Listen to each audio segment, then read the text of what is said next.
Did you get your hopes up when they tried to raid Area 51 via Naruto running? Do you believe in extraterrestrial life? Or do you just want to mind control others in a video game while dismantling vending machines to repair your spaceship? Well, if you said yes to any of those, I have the guide for you. I'm Minion, and this is my Streets of Rogue character guide to the Alien. The Alien is acquired via the Character Pack DLC, meaning you gotta pay extra to play this character. As for its description, it reads, "After crash landing in the city, the alien took one look around and exclaimed, which translates roughly to, I feel really sick from that flight, but I'm going to try to hold in my stomach as to not make a bad first impression." The effort was a failure. Fortunately, the Resistance took pity on the alien despite the terrible faux pas and is helping them get back to their home planet. Now, let's get into the meat and potatoes of this character, shall we? Your near-harmless trait makes it so you can't directly hurt anything. Heck, even when under the effects of gigantism, you only do 1 damage per hit with your bare fists. And you cannot use weapons whatsoever. Not even non-lethal weapons like the tranquilizer gun or warp grenades. Combined with your vocally challenged trait making conversation literally impossible without a translator in your inventory, something you will not have due to your non-existent starting gear, and you'll find your options limited at all times. Flight is most certainly an option at least, with speed and endurance set to 3, and your fireproof skin trait making it so you take 40% less damage from fire, and your slippery target trait making it so that NPCs have the accuracy of a stereotypical stormtrooper.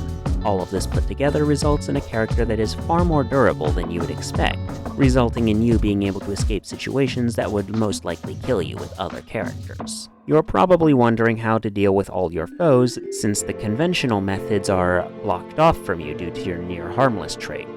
Well, the answer is your special ability, Mind Control.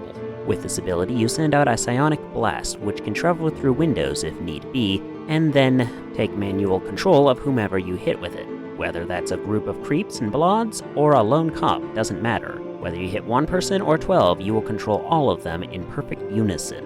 While you're controlling these victims of yours, however, bear in mind that your own character is just standing perfectly still wherever you were when you shot off the blast, so be careful where you are when you shoot this ability off. Especially since if you take damage, you'll lose control of your victims. You can also lose control of your victims if they stray too far away from you off-screen, or if you manually remove your control off of them with the same button you use to activate your special ability. Please bear in mind that individuals that you mind control have allies, and said allies will attack you if they see you mind control their friends.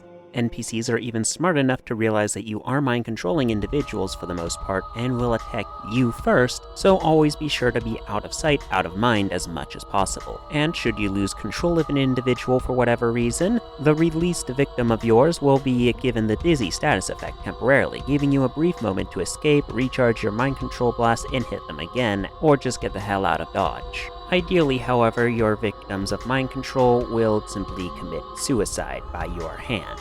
Ideally through bottomless pits, explosives, or you could have them punch someone in the face and then sit there and take it until they die.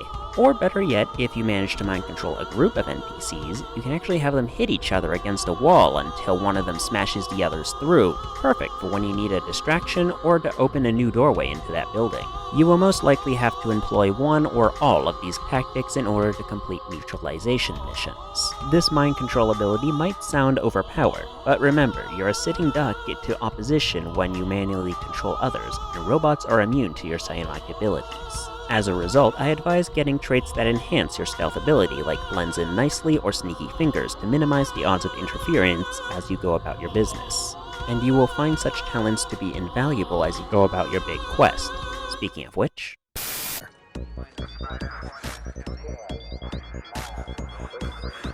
I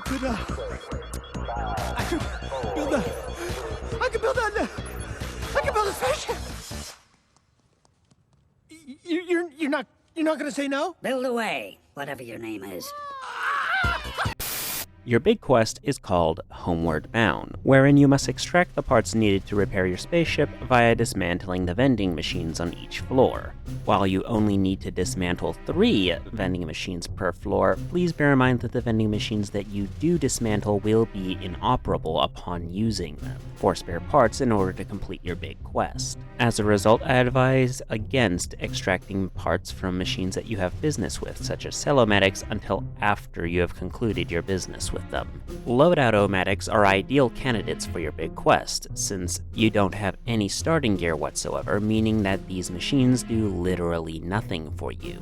Just bear in mind that cops and store owners don't take kindly to having their vending machines dismantled. And no, offering them a ride on your spaceship once it's repaired will not convince them not to shoot at you. I strongly recommend the Nimble Fingers and Sneaky Fingers traits if you can acquire them. Trust me on this, they make this quest leagues easier. And what's your reward for completing this quest? Well, the blast radius of your mind control psionic blast is expanded, allowing for the manipulation of multiple individuals more easily. Said individuals you have under your control will also take less damage and be able to smash through certain walls. If you wish to use these abilities outside of the Mayor's Village, you must first complete this big quest at least once, and then turn on the Mutator super special abilities in order to access these boons outside of the Mayor's Village without needing to deal with the hassle of collecting spaceship parts. All in all, I give the alien a one-trick pony out of 10. That is exactly what this character is. It's a one-trick pony. You have a mind control ability, and your near harmless trait makes it so you can't really do anything without that. Something to bear in mind before selecting this character. That's all for now. Like the video if you did, subscribe if you don't want to miss the next one. I've been Ian, and this has been my Streets of Rogue character guide to the alien. And stay tuned, the mech pilot is coming up next.